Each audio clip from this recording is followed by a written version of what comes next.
Hey, Snackadoodles, welcome back, Doodles. It's a new collection of updated stories today of people getting shut down in the most satisfying ways. Sometimes it's the people OP is talking about, sometimes it's the OP themselves. Let's begin. 36-year-old wife wanted an open marriage. After I, 38 male, started dating, she wants to add more rules. What would you do in my position? 2.5 years ago, my wife, Sarah, asked me to open our marriage. She strongly implied the alternative was divorce. After thinking it through, I said yes. Primarily because we do have 2 children. I worked long hours and divorce sounded horrible. So, I set up some ground rules. Not bringing dates into our house, no dating mutual friends, acquaintances, family members, colleagues, keeping things private. But for the next 2 years, I focused on my job and on my kids. I worked long hours, little free time I had, I devoted to my kids. I didn't have the time for dating, so I wasn't even trying. I moved to another room because the thought of Sarah sleeping with another man, then sleeping in my bed felt horrible.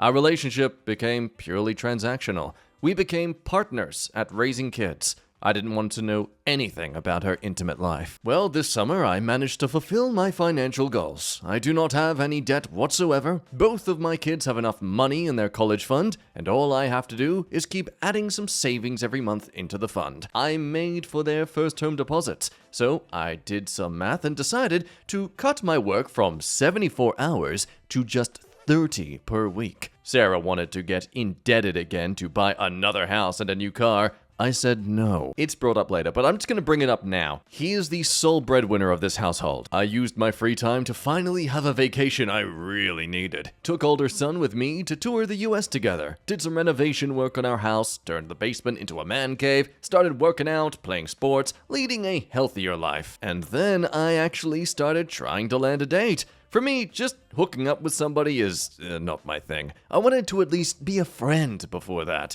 To go out together, watch movies, have fun, and get it on. So, I dated a couple of women and found a Jane with whom I clicked. Now with Jane, I was going out to concerts, art galleries, comic cons, movies, and we would boink too. Now Sarah wanted to talk about my dates. I said no. Then I caught Sarah snooping through my phone when we had a very strongly worded argument. Well, now Sarah wants to update the terms of our marriage. She wants us to repair our marriage by going to the counselor. She wants us to sleep in the same room, to go outside and have fun together. Our outside of marriage relationships are to be strictly intimate and nothing else. And we are to talk about our intimate partners. I told her that I am content with the situation as is, and I don't mind if she finds a partner to go out with. I encouraged her to, and I don't want to talk about our partners. But she is holding her ground. So at this point, I'm split between trying to fix our marriage and handing her the divorce papers. I need some advice, guys. Oh, wow, what a happy marriage dynamic. All together now in the comments, everybody. Just get a divorce already! Like, true to this comment, they've been divorced without the paperwork or the physical distance. Like, they've both been emotionally checked out for years. Though I'd argue, clearly the wife hasn't. Suddenly gets what she wanted and now, oh no, I don't want it if he gets it too. But let's be fair here and understand the wife's side of all this. To compile some back and forths between the OP and some comments, people point out, hey, you were working 74 hours a week and spending your free time with the kids. Kinda not surprising your wife doesn't feel like she's with her man anymore. But the OP does clarify that he didn't begin working 74 hours until after she decided to open the marriage, at which point he pretty much focused on completing financial goals as soon as possible. OP was working longer hours before that, but not that long, and he was finding time to spend with Sarah. Now it's clarified later on, but his previous work hours before opening the marriage was 50. So still quite a lot, but arguably not enough to say that it's justified to have just given up on the relationship like the wife seems to have. But also, hey, he achieves his financial goals. He's now only working 30 hours a week. He can finally work on his marriage. Oh, but wait, you're still choosing not to see your wife. OP's defense, I actually let her to initiate that. If she wished to, she didn't. I mean, okay. Do you think it's up to the wife here to have reinitiated things after he was closed off with his work and the kids for so long? I know a lot of us guys like to make that a justification that, well, if my wife wants something, she'll tell me. She should tell me. She should be proactive about it. But then, like, here we have a guy not at all telling his wife that he is available to her now and not being proactive in initiating time together. So let me know how you feel about that situation and that justification on his end. More back and forth forth, people are just understanding the wife clearly didn't estimate you'd be having full-on simultaneous relationships. It's one thing to have a friends with benefits, it's another to have a second partner altogether. OP claps back. Except I'm not having two simultaneous relationships. Since Sarah decided to open our marriage, the two of us didn't have any intimate moments. We didn't sleep together, we didn't go outside together. After I switched to working 30 hours, she didn't even initiate to change anything either. Our relationship was co-parenting under the same roof, really. Once I started dating other women, she started snooping around. Once she found out I was dating Jane, she wanted to change the rules. Even then, she said nothing about closing the relationship, just changed to having intimacy only outside of the marriage, which boils down to me not being able to have a single intimate relationship. Now, honestly, I think that's a fair point he's bringing up. Or at least an expression of how he feels. His wife wasn't initiating anything, intimacy-wise, date-wise, nothing of the sort, even before opening the marriage. And now when they finally open the marriage, and he's finally with someone who does initiate these things, well, she doesn't like that. And let's remind ourselves here, the wife told him at the start that it was either open the relationship or divorce. She literally already had her foot out the door. So while it seems a lot of the comments are shutting down OP's excuse for distancing himself from his original wife, I don't know about you, but I feel like he had valid reason to. Well, the update comes 5 days later. They do go to couples counseling together, once again abiding by the wife's ultimatums with all this, and once again, things not going her way. Me and my wife Sarah had 2 sessions with the couple counselor. Counselor was being very dedicated and professional. However, Sarah kept making demands which felt very unreasonable and unfair. She wants to keep an open relationship, which is only about intimacy. She doesn't want to find a job and keep working. She wants us to buy a new house. In every variation, she stubbornly wanted to have 2 out of 3 of these things. So what do you do when your partner doesn't like being demanded around like this? Well, today during the counseling, she threatened divorce. After counseling, she said counselor was taking my side and wanted to change to another counselor. Although I think the counselor was just trying to be fair and find a compromise. I had a talk with the lawyer and started divorce proceedings. She will get the papers in a couple of days. I will give her 2 months to start earning on her own, and after that, I'm not giving any money whatsoever to her anymore. Now, P.S. I just wanted to add that I only started working 74 hours a week after she decided to open our marriage. Before that, I was working around 50 hours a week. Wasn't spending my time at bars and clubs either. I helped with chores as much as I could, and I was being home and available every weekend. So let's break down the wife's logic here. You know what'll fix this relationship? Buying another house and husband going back to working 70 plus hours a week. That way, there's no time for other relationships and I can have my cake and eat it too.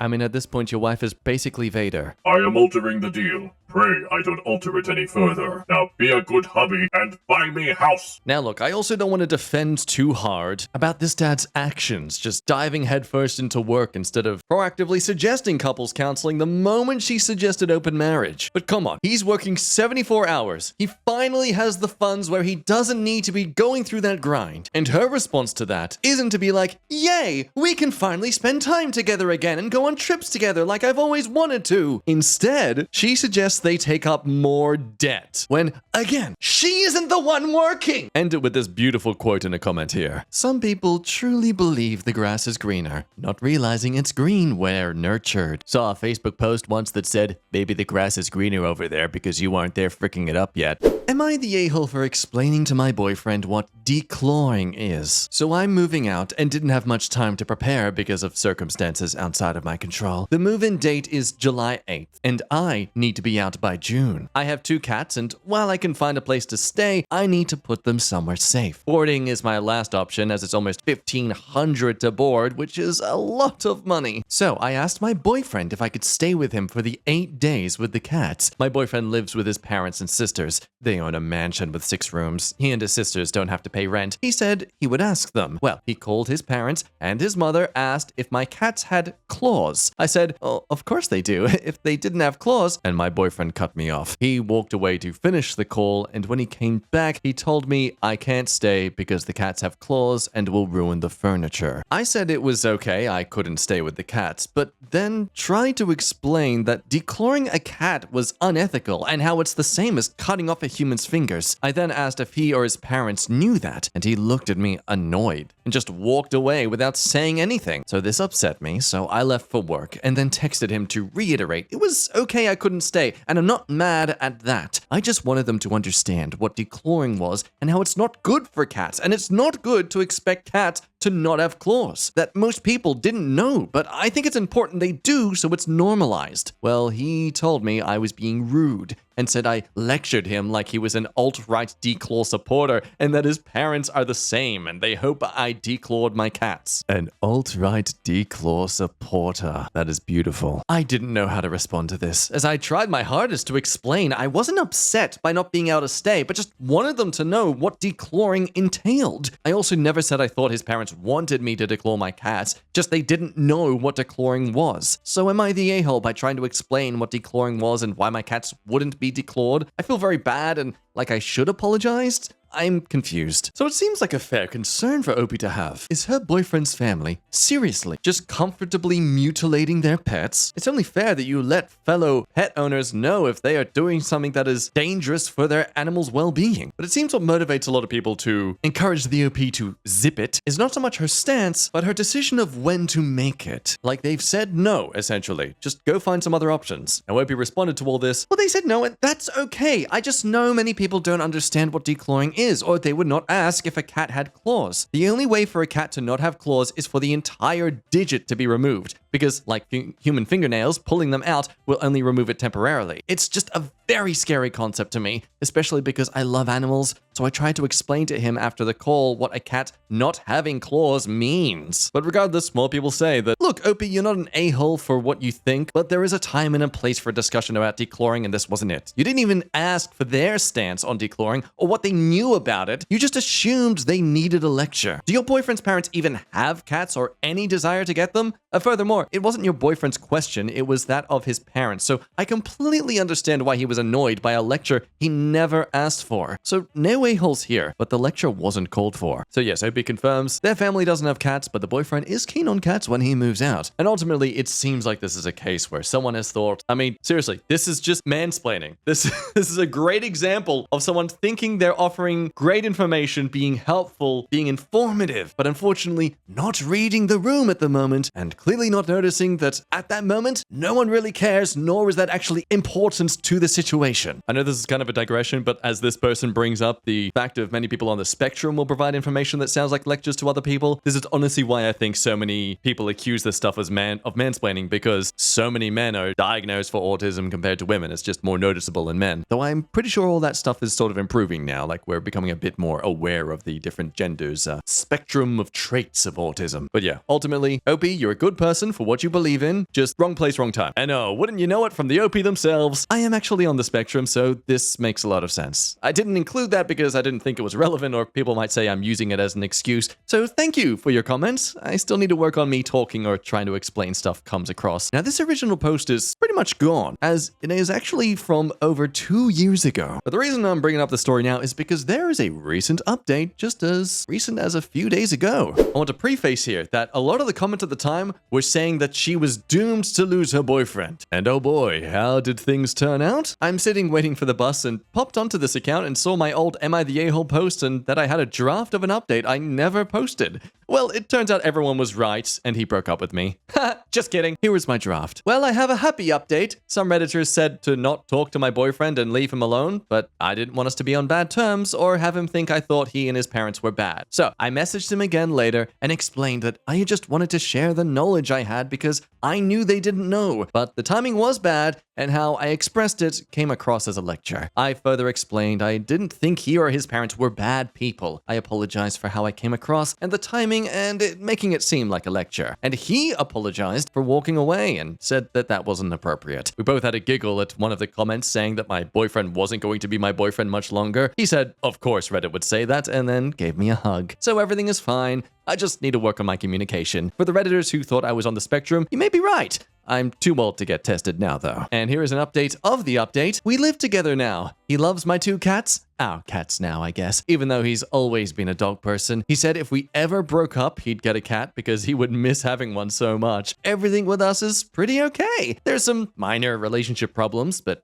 every relationship has those. They are not related to cats or communication, though. What I'm learning is that there's no perfect person, but there's imperfect people you can work with and support to make each other happy. No spicy drama or anything crazy, just two people doing their best in a world that kinda sucks. If the economy wasn't so bad, our relationship problems would be all fixed. Two people going to school and working full-time, isn't that fun? Lots of stress and not a lot of time to be together. But can't help that, can we? Just like this comment brings up, I love the idea of some alt-right politician making this a political debate. I think all cats must be declawed. That way, they won't scratch me when I run their tunnels.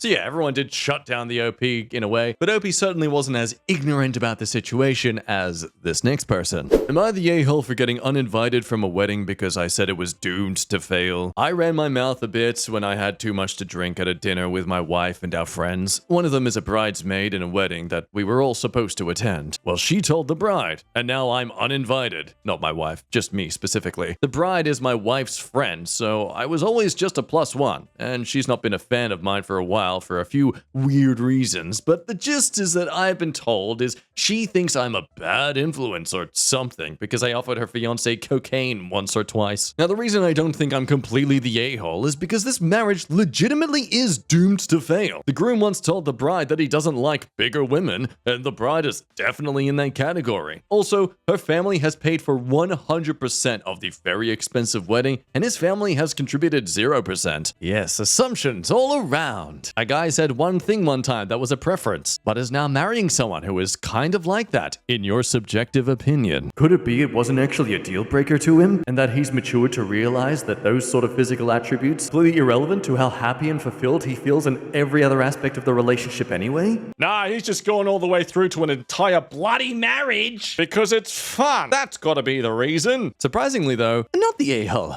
You are a genius. Why didn't I think of this before? I will take any excuse to not be invited to a wedding. I'm adding that one to my repertoire. Mate, obviously none of the people commenting here has ever gotten tipsy or drunk and expressed an opinion they should have kept to themselves. Now, I, on the other hand, have done just that back in the day when I used to drink. Oh, it was an a-hole thing to say out loud, and drinking doesn't excuse it, but it happens, and it's not the end of the world. Don't let the holier-than-thou commenters get you down. Schmidt happens. You should apologize, though. So to summarize that paragraph, I was an a-hole once, but it's okay, because it's just who I am. So if you don't have something nice to say, don't say anything at all. Even though I'm literally someone who's saying something that's not nice. I'm allowed to, because it's me!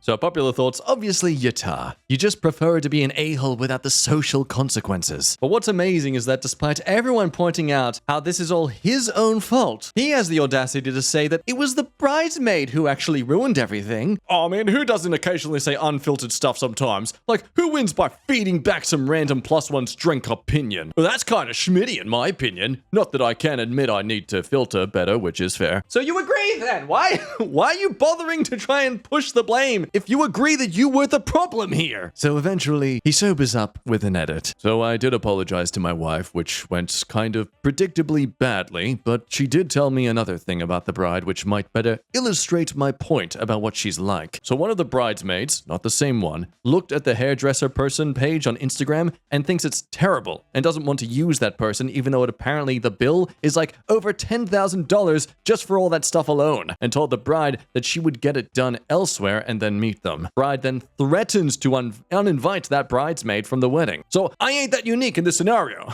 It's apparently a malleable list. Just gonna point out the fact that the apology he discussed in this entire paragraph was about 3 lines. The rest? Well, the bride's a piece of schmidt anyway, and probably a gold digger, I reckon, even though technically the husband isn't actually paying for anything in this wedding. But oh yeah, she's bad! Now a week later, he has the humility to come back and update us all on the situation. Oh man, things are not looking good for him. I'm gonna probably immediately regret running my mouth again by posting this, but to be honest, I really don't like how I came off here, because I don't think of myself as a bad person. But I've kind of just had a realization that I'm screwing everything up, so this is me trying to own it via a stream of consciousness. Maybe just for myself if no one ever reads this. This isn't an excuse, just an explanation. But having your wife's friends openly loathe you is pretty intense. And I know I shouldn't retaliate, but It gets hard sometimes to constantly hear stuff from apparently perfect people with perfect lives. The wedding was on Saturday, and when my wife got home, she came in looking for a fight, and escalated since I wasn't fully on the level. Showed me a picture of the groom crying when the bride walked down the aisle, and passively aggressively mentioned